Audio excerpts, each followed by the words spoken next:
الحمد لله خالق الوجود من العدم، وجاعل النور من الظلم، ومخرج الصبر من الألم، فملقي التوبة على الندم، فنشكره على المصائب كما نشكره على النعم، ونصلي على رسوله الأكرم ذي الشرف الأشم والنور الأتم والكتاب المحكم وكمال النبيين والخاتم سيد ولد آدم، الذي بشر به عيسى بن مريم ودعا لبعثته إبراهيم عليه السلام حين كان يرفع قواعد بيت الله المحرم، فصلى الله عليه وسلم وعلى أتباعه خير الأمم الذين بارك الله بهم كافة الناس العرب منهم والعجم. فالحمد لله الذي لم يتخذ ولدا ولم يكن له شريك في الملك ولم يكن له ولي من الذل وكبره تكبيرا. والحمد لله الذي أنزل على عبده الكتاب ولم يجعل له عوجا. والحمد لله الذي نحمده ونستعينه ونستغفره ونؤمن به ونتوكل عليه، ونعوذ بالله من شرور أنفسنا ومن سيئات أعمالنا، من يهده الله فلا مضل له ومن يضلل فلا هادي له، ونشهد أن لا إله إلا الله وحده لا شريك له، ونشهد أن محمدا عبد الله ورسوله أرسله الله تعالى بالهدى ودين الحق ليظهره على الدين كله وكفى بالله شهيدا. فصلى الله عليه وسلم تسليما كثيرا كثيرا. أما بعد، فإن أصدق الحديث كتاب الله، وخير الهدي هدي محمد صلى الله عليه وسلم، وإن شر الأمور محدثاتها، وإن كل محدثة بدعة، وكل بدعة ضلالة، وكل ضلالة في النار. قال الله عز وجل في كتابه الكريم بعد أن أقول أعوذ بالله من الشيطان الرجيم: يوم تمور السماء مورا وتسير الجبال سيرا فويل يومئذ للمكذبين الذين هم في خوض يلعبون يوم يدعون إلى نار جهنم دعا هذه النار التي كنتم بها تكذبون أفسحر هذا أم أنتم لا تبصرون. رب اشرح لي صدري ويسر لي أمري واحلل عقدة من لساني يفقه قولي، واللهم ثبتنا عند الموت بلا إله إلا الله، واللهم اجعلنا من الذين آمنوا وعملوا الصالحات وتواصوا بالحق وتواصوا بالصبر آمين يا رب العالمين। আজকের সংক্ষিপ্ত খুতবা হতে যাচ্ছে কোরআনের 52তম সূরা তুর নিয়ে, এবং যারা এই খুতবা শুনে এই সূরা সম্পর্কে আরও কিছু জানতে চান তারা এই সপ্তাহের ছুটির দিনে এই সূরাটি তিলাওয়াত করতে পারেন, অনুবাদ পড়তে পারেন এবং সম্ভব হলে তাফসীরও পড়তে পারেন। আল্লাহ অনেক সূরার মধ্যে এই বিচার দিবস সম্পর্কে বর্ণনা করেছেন, এবং এটি সেই সব সূরাগুলোর মধ্যে একটি বিচার দিবসের বর্ণনা করার মাধ্যমে। এবং অবশ্যই আমরা জানি বিচার দিবসে কি হতে পারে।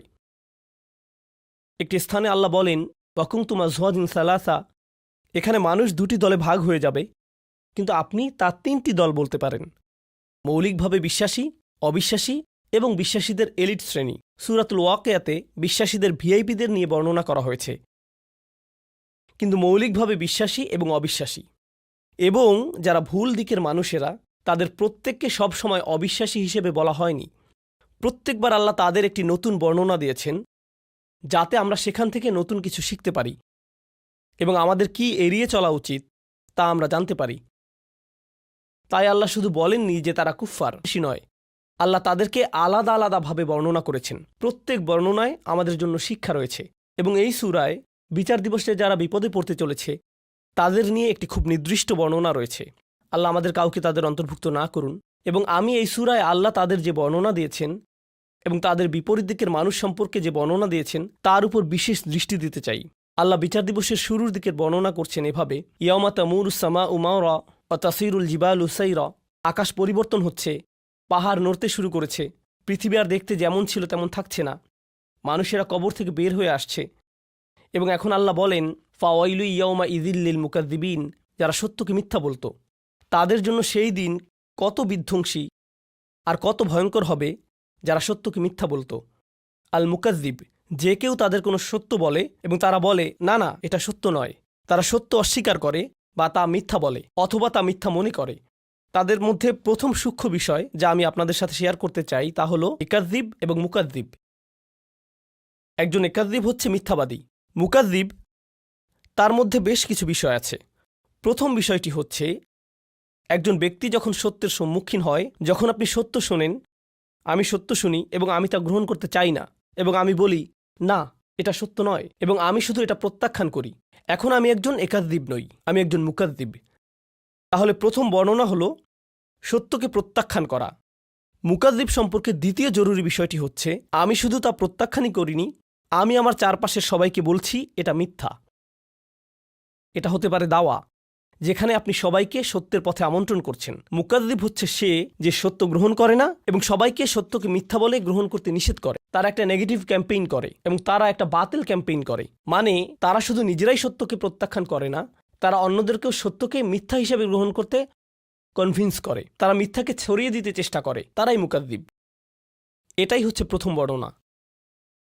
আমি যা শিখি তা হলো, আমি যখন কোনো সত্য শুনি, তা যে কোনোভাবেই হোক না কেন, সেটি একটি শিশু থেকে শুনতে পারি, সেটা একজন মুসলিম থেকে শুনতে পারি, তা আমি যে ব্যক্তিকে পছন্দ করি বা পছন্দ না করি তার থেকে শুনতে পারি, যদি সত্য হয় আমি তা প্রত্যাখ্যান করব না। আমি তা প্রত্যাখ্যান করব না। লোকেরা কেন সত্যকে প্রত্যাখ্যান করে? কারণ শুধু এটা নয় যে তারা খারাপ মানুষ। এর কারণ হলো, উদাহরণস্বরূপ, মহানবী সাল্লাল্লাহু আলাইহি সাল্লামের চাচা আবু তালিব সত্যকে গ্রহণ করেননি। তিনি সত্য গ্রহণ করেননি। কিন্তু প্রশ্ন হলো, কেন তিনি সত্য গ্রহণ করেননি? কারণ যদি তিনি তা গ্রহণ করেন, তার জীবনে অন্যান্য রাজনৈতিক সমস্যা ঘটতে পারে। তার মানুষের সাথে ব্যবসা আছে, তারা ব্যবসা প্রত্যাহার করতে পারে। তার অনেক সামাজিক সম্মান আছে, তার সামাজিক সম্মান ব্যাহত হতে পারে।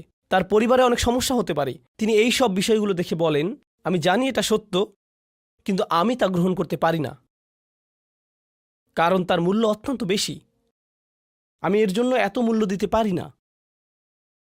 আমি এটা করতে পারি না। এবং এটা শুধুমাত্র আবু জাহল, আবু তালেব এবং আরও অনেকের সাথে হয়নি। আমি এবং আপনি, যদিও আমরা মুসলিম, তবে মুসলিমদের মধ্যেও এমন হতে পারে। আমরা শুধু বলি লা ইলাহা ইল্লাল্লাহ, আমরা আল্লাহকে একমাত্র উপাস্যরূপে গ্রহণ করে নিয়েছি। আমরা মুহাম্মদ সাল্লাল্লাহু আলাইহি সাল্লামকে নবী বলে গ্রহণ করে নিয়েছি। কিন্তু ইসলামের অভ্যন্তরে আমাদের পরিবারের কেউ এসে আমাদের কিছু সত্য বলতে পারে, এবং যদি আমরা তা গ্রহণ করি,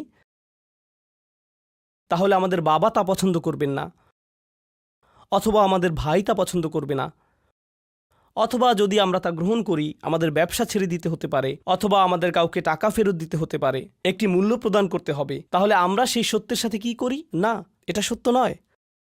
না না, সেটা ঘটেনি।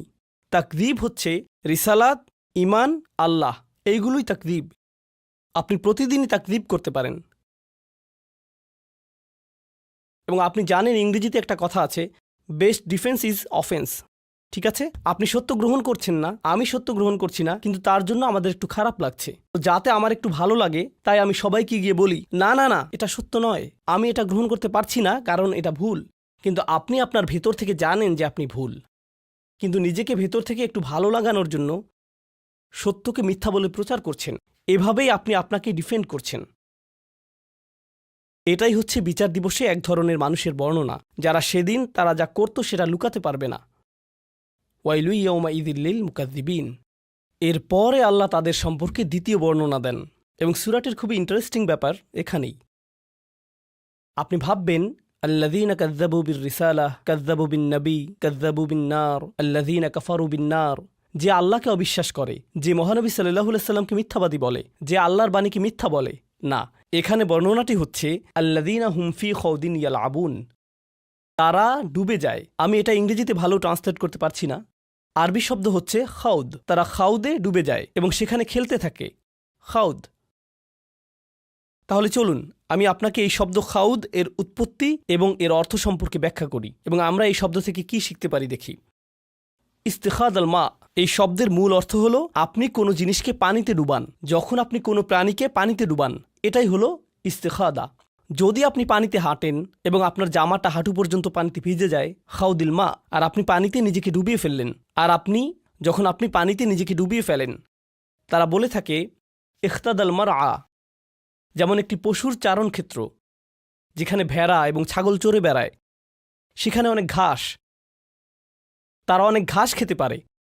যদি সেখানে অনেক ঝোপঝাড় থাকে, এখন যদি পশুরা সেখানে যায়, তাহলে সেই ঝোপঝাড়ে আটকে যাবে। তার মানে হলো চারণভূমিতে খাউদ আছে। চলুন এখন মিখওয়াদ শব্দটি নিয়ে কথা বলি। আগের দিনগুলোতে যখন তারা কোনো পানীয় পরিবেশন করত, একটা বড় চামচ ব্যবহার করত।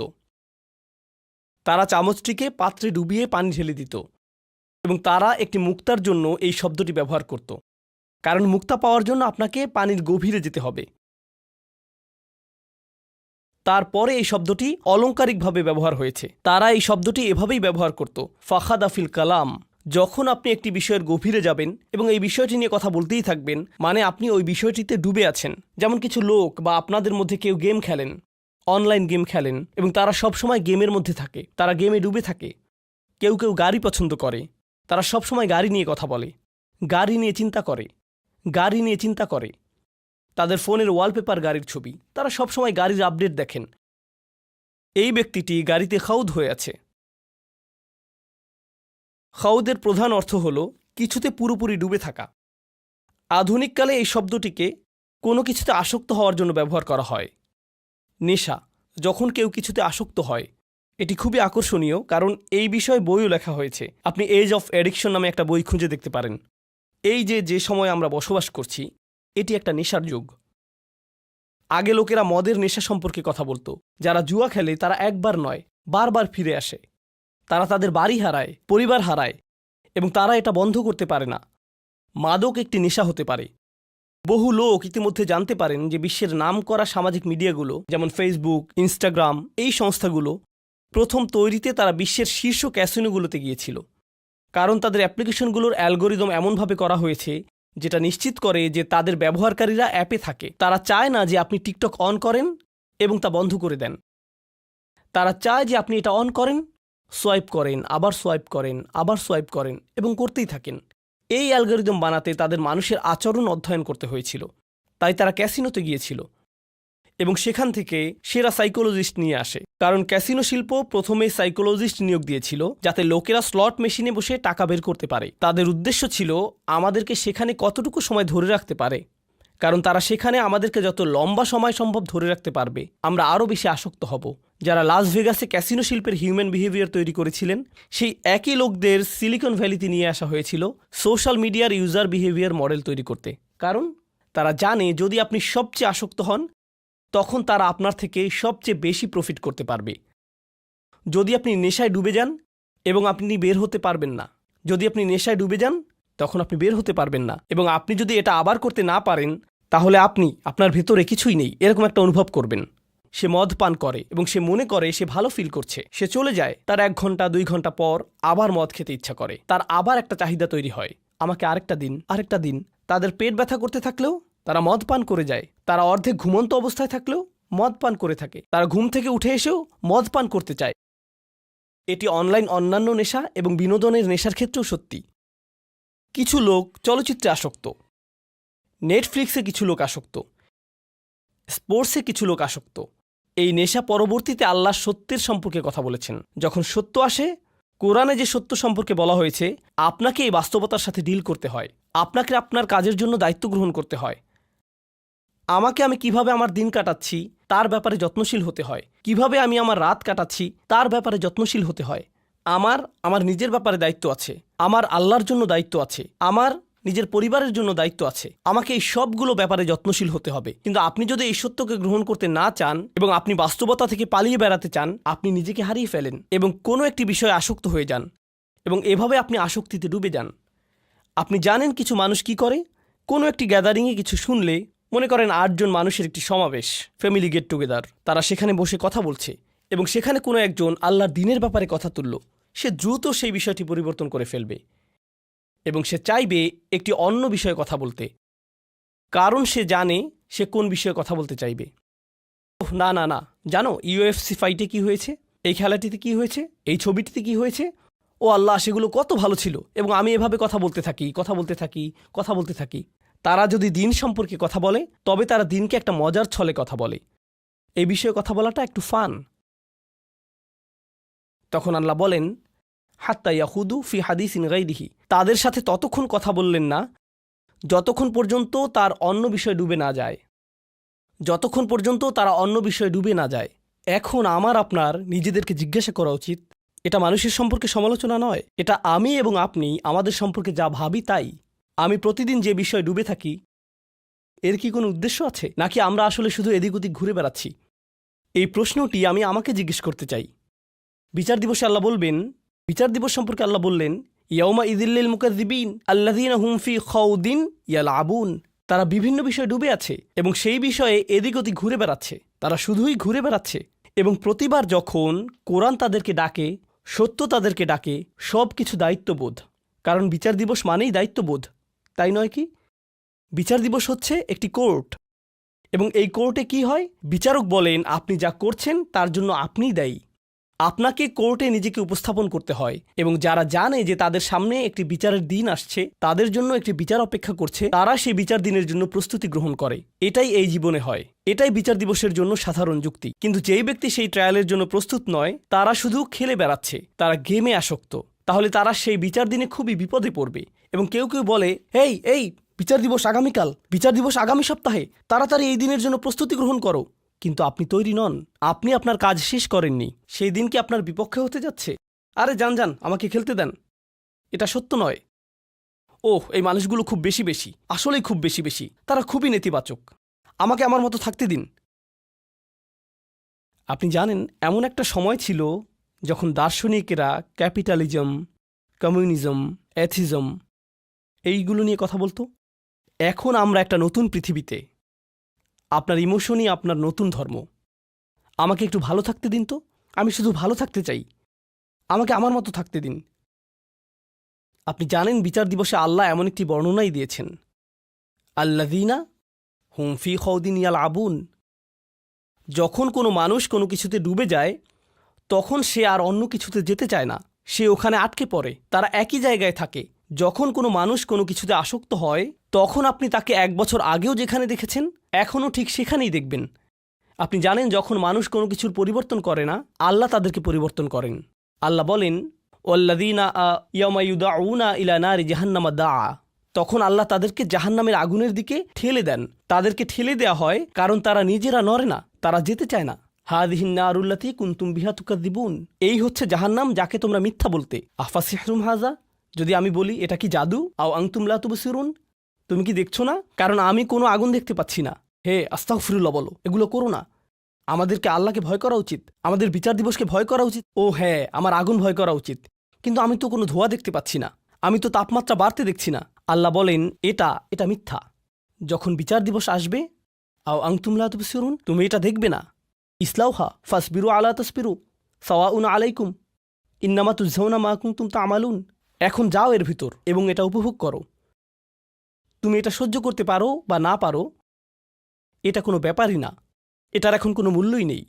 আমি এখন এই খুতবাটিকে ছোট করে আনতে চাই। অন্যদিকে এই মানুষের বিপরীত দিকে কিছু মানুষ থাকবে, যারা বিচারের দিনে কোনো ধরনের বিপদে পড়বে না।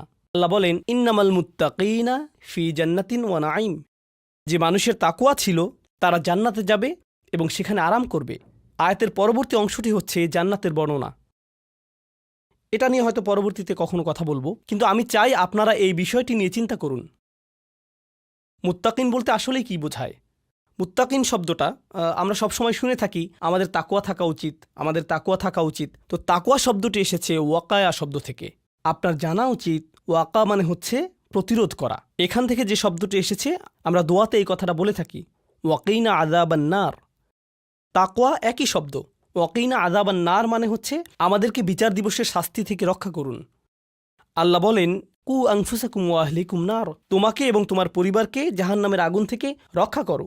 ইত্তাকা বা মুত্তাকি হচ্ছে সে যে নিজেকে রক্ষা করে। যখন আপনি বাসায় যান, দরজা বন্ধ করেন। যখন হাঁটতে যান, তখন দরজায় তালা দেন। এর মানে আপনি একটু তাকওয়া অবলম্বন করেছেন, কারণ আপনি নিজেকে রক্ষা করেছেন। তাই মাঝে মাঝে আমরা তাকওয়াকে আল্লাহর ভয় বলে অনুবাদ করে থাকি। আরবিতে ভয় হচ্ছে খৌফ, খাশিয়া। এছাড়া আরবিতে ভয় বোঝাতে আরও অনেক শব্দ ব্যবহার হয়ে থাকে, তো তাকওয়া সেগুলোর মধ্যে একটি। আসলে তাকওয়া বলতে বোঝায় যখন আপনি নিজেকে সতর্ক থাকার মাধ্যমে রক্ষা করেন। ধরুন, যখন কোনো মানুষ হজে যায়, আল্লাহ বলেন, অতাজাওয়াদু ফাইন্না খায়রাজ যাদ আত-তাকওয়া। হজে যাওয়ার সময় আপনি আপনার প্রয়োজনীয় জিনিসগুলো নিয়ে যাচ্ছেন, কারণ আপনি জানেন বেস্ট প্রভিশন ইজ প্রিকশন, আপনাকে রক্ষা করার জন্য। এটা দিয়েই তাই বিভিন্ন জিনিসও বোঝায়। এখন এই শব্দটি এই আয়াতে কি বোঝাচ্ছে? মানুষ যারা নিজেদেরকে রক্ষা করে, যখনই তারা দেখে যে তারা কোনো একটি আসক্তিতে জড়িয়ে যাচ্ছে, তখন তারা বলে, আমাকে এখান থেকে নিজেকে সরিয়ে আনতে হবে। যখন তারা দেখে তাদের সঙ্গীগুলো কোনো একটি বিষয়ে আসক্ত হয়ে যাচ্ছে, তখন সে বলে, ও না না, আমাকে এখান থেকে নিজেকে রক্ষা করতে হবে। তাই তারা সব সময় নিজেদেরকে সেসব সঙ্গ থেকে সরিয়ে নিচ্ছে, যেসব সঙ্গে থাকলে তারা কোনো আসক্তির দিকে জড়িয়ে যেতে পারে। তারা সবসময় আমাদের আশেপাশে আছে, আমরা কেউই নিরাপদ নই। মুত্তাকিন শব্দটি ব্যবহার করার মাধ্যমে এমন মানুষকে বোঝায় যে সব সময় সতর্ক, তারা কখনোই বিশ্রাম নেয় না, তারা সব সময় একটা প্রতিরক্ষা বলয়ের মধ্যে থাকে। তারা জানে যদি তারা এভাবে না থাকে তাহলে স্লিপ করতে পারে। ইন্নাল মুত্তাকিনা ফি জান্নাতিন ওয়া নাঈম। এই কারণেই আমি তোমাদেরকে জান্নাত দেব উপহার হিসেবে। তাহলে আমাদেরকে এখন থেকে খুব সতর্কতার সাথে থাকতে হবে। আমার মনকে বোঝাতে হবে যেন আমি যে কোনো সময় পিছলে যেতে পারি, আমি ভুল করতে পারি। আমাকে তারপরে সেখান থেকে ফিরে আসতে হবে এবং আরও বেশি সতর্ক থাকতে হবে। যদি আমি পিছলে যাই তাহলে আবার আমাকে ফিরে আসতে হবে। এটি একটা চলমান প্রক্রিয়া। এগুলোর শেষে আল্লাহ বলেন, ফি জান্নাতিন ওয়া নাঈম। আপনি যখন জান্নাতে যাবেন আপনারা বাগান পাবেন, কিন্তু সবচেয়ে গুরুত্বপূর্ণ আপনারা পাবেন নাঈম। যেই নাঈম শব্দটি এসেছে নুউমা থেকে, যার মানে হচ্ছে নরম এবং বিশ্রাম। তাদের এখন কোনো তাকওয়া থাকার প্রয়োজন নেই, তাদের এখন কোনো সতর্কতার প্রয়োজন নেই। তারা তখন বলবে, এখন আমি বিশ্রাম নিতে পারি। তাহলে আল্লাহ কি করলেন? আল্লাহ আমাদেরকে দুটি ছবি দেখালেন। একটি হচ্ছে এমন ব্যক্তিরা যারা এখন নাঈমে আছে, তারা বর্তমানে যেদিকে মনে চায় সেদিকে ঘুরে বেড়াচ্ছে, রিল্যাক্স করছে, তাদের কোনো কিছু চিন্তা করার নেই, শুধু বিশ্রাম নিচ্ছে। এবং অন্যদিকে তাকওয়াপূর্ণ ব্যক্তিরা তারা পরবর্তীতে রিল্যাক্স করবে। এখন সিদ্ধান্ত আপনার, আপনি কোন দলে থাকবেন। আপনি এখন রিল্যাক্স করতে পারেন অথবা আপনি পরবর্তীতে রিল্যাক্স করতে পারেন। আপনি এখন সাময়িকভাবে আনন্দ অনুভব করতে পারেন এবং পরবর্তীতে কঠিন বিপদে পড়তে পারেন, অথবা আপনি এখন একটু বেশি সতর্ক এবং বেশি নিজেকে রক্ষা করে চলতে পারেন এবং পরবর্তীতে অনন্তকালের জন্য রিল্যাক্স করতে পারেন। এই সিদ্ধান্তই আমাকে এবং আপনাকে নিতে হবে। আমি আল্লাহ আজ্জা জাল্লার কাছে দোয়া করছি, আল্লাহ আমাদেরকে যে কোনো ধরনের খাউদ থেকে রক্ষা করুন, যা আমাদেরকে সত্য থেকে দূরে নিয়ে যায় এবং আমাদেরকে মুকাদ্দিবিনদের অন্তর্ভুক্ত করে। আল্লাহ আমাদেরকে তাকওয়া সম্পূর্ণ করুন, যাতে আমরা আল্লাহর দয়ার অন্তর্ভুক্ত হতে পারি, যাতে আমরা জান্নাতুল নাঈমে যেতে পারি। বারাকাল্লাহু লি ওয়া লাকুম ফিল কুরআনিল হাকিম ওয়া নাফা'নি ওয়া ইয়্যাকুম বিল আয়াতি ওয়াজ যিকরিল হাকিম।